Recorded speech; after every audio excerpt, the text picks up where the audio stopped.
Hi బంగారమ్స్ restaurant స్టైల్లో tandoori chicken చేసుకుందాము రండి. నేను ఇక్కడ కిలో చికెన్ తీసుకున్నానండి. పెద్ద ముక్కలుగా కట్ చేయించి తెచ్చుకొని ఇలా ఘాట్లు పెట్టుకోవాలి. అన్నిటికీ నీట్గా ఘాట్లు పెట్టుకున్న తర్వాత అరచెక్క నిమ్మరసం, ఒక స్పూను ఉప్పు బాగా ఆ ముక్కలకి పట్టించాలి.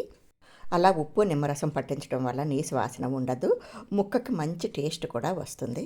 చాలా ఈజీగా చేసుకోవచ్చు. రెస్టారెంట్ కంటే కూడా చాలా టేస్టీగా ఉంటుంది. నిమ్మరసం ఉప్పు పట్టించిన తర్వాత ఒక 10 నిమిషాలు మూత పెట్టి పక్కన పెట్టుకొని మసాలాకి ప్రిపేర్ చేసుకుందామండి.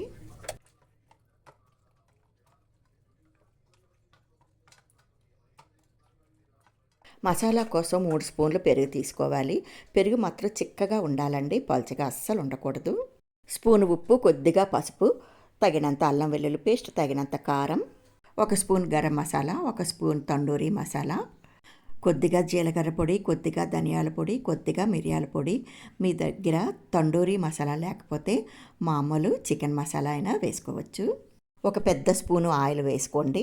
అరచక్క నిమ్మరసం పిండి నీట్గా కలుపుకోవాలి. మొత్తం మసాలాలన్నీ బాగా కలిసిపోవాలండి. మసాలాలన్నీ డ్రైవి వేయడం వల్ల చిక్కగా తయారవుతుందండి. ఏమైనా పేస్ట్ మాత్రం చిక్కగా ఉండాలి, లేదంటే ముక్కకు పట్టదు, కారిపోతుంది. ఇప్పుడు ఈ మసాలా అంతా నిమ్మరసంలో నానిన చికెన్ పీసెస్కి పట్టించాలి. బాగా పట్టించాలండి. మనం ఇందాక ఘాట్లు పెట్టుకున్నాం కదా, ఆ ఘాట్లలోకి మసాలా అంతా వెళ్ళాలండి. మసాలా అంతా ముక్కలకు బాగా పట్టించిన తర్వాత 2-3 గంటలు మూత పెట్టి ఫ్రిడ్జ్లో పెట్టుకోవాలి. మీకు వీలైతే ఒక పూటంతా ఉంచుకోండి ఫ్రిడ్జ్లో, అప్పుడైతే బాగా మసాలా పడుతుందండి ముక్కకి. 2-3 గంటలు పోయిన తర్వాత ఫ్రిడ్జ్లోంచి తీసి అడుగు మందంగా ఉండే ప్యాన్ పెట్టుకోవాలండి. ఇక్కడ నేను 2 పీసెసే తీసుకుంటున్నానండి. ఆయిల్ ముందుగా వేయకూడదు. ముక్కల్లోని వాటర్ అంతా బయటికి వచ్చేసాక అప్పుడు బటర్ కానీ నెయ్యి కానీ వేసుకోవాలి.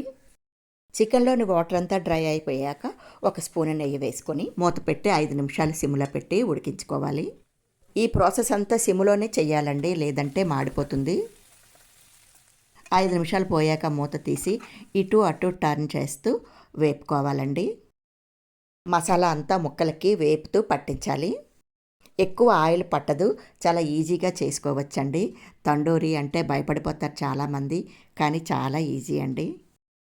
నెయ్యి కానీ బటర్ కానీ వేసుకోండి. స్మోకీ ఫ్లేవర్ కోసం మీ దగ్గర బొగ్గులు ఉంటే అవి కాల్చి పెట్టండి, లేదంటే మన దగ్గర కొబ్బరి చిప్పలు ఉంటాయి కదండి, అవైనా పెట్టుకోవచ్చు. నా దగ్గర కొబ్బరి చిప్ప ఉందండి, అదే పెడుతున్నాను. చూడండి, చికెన్ చూడండి ఎంత బాగా కుక్ అయిందో. అలా ఒకసారి చెక్ చేసుకోండి. చిన్న కొబ్బరి చిప్ప ముక్కలు ఇలా తీసుకొని స్టవ్ మీద కాల్చి మంట ఉంటుండగానే గిన్నెలోకి తీసుకొని వీడియోలో చూపిస్తున్నట్లు కళాయిలో పెట్టి 1 స్పూన్ బటర్ కానీ నెయ్యి కానీ వేసి వెంటనే మూత పెట్టేయాలండి. స్మోక్ బయటికి రాకూడదు. చూడండి, పొగ ఇలా రావాలి. కొబ్బరి చిప్పకి మంట ఉంటుండగా మనం నెయ్యి వేయడం వల్ల పొగ చూడండి ఇలా వచ్చేస్తుంది. ఇలా రావాలండి. అప్పుడే ముక్క అంతటికి పొగ పట్టి తండూరి ఫ్లేవర్ వచ్చేస్తుంది. పొగ అంతా తగ్గిపోయే వరకు కూడా మూత తీయకూడదండి, అప్పుడే బాగా పడుతుంది. తండూరి చికెన్ ఎంత ఈజీయా అని అనిపిస్తుంది కదా. మనం ఇలా ఈజీగా చేసి పెట్టేస్తే ఇంకా ఎవరైనా హోటల్స్కి వెళ్తారంటారా? స్మోక్ అంతా ఆగిపోయిన తర్వాత ఆ ముక్కల్ని తీసి డైరెక్ట్గా మంట మీద 1 నిమిషం అటు ఇటు కాల్చుకోవాలి. కాస్త నిమ్మరసం పిండుకొని ఉల్లిపాయ ముక్కలు మింటి చట్నీతో తింటే అదిరిపోతుందండి. కేక్ అనుకోండి.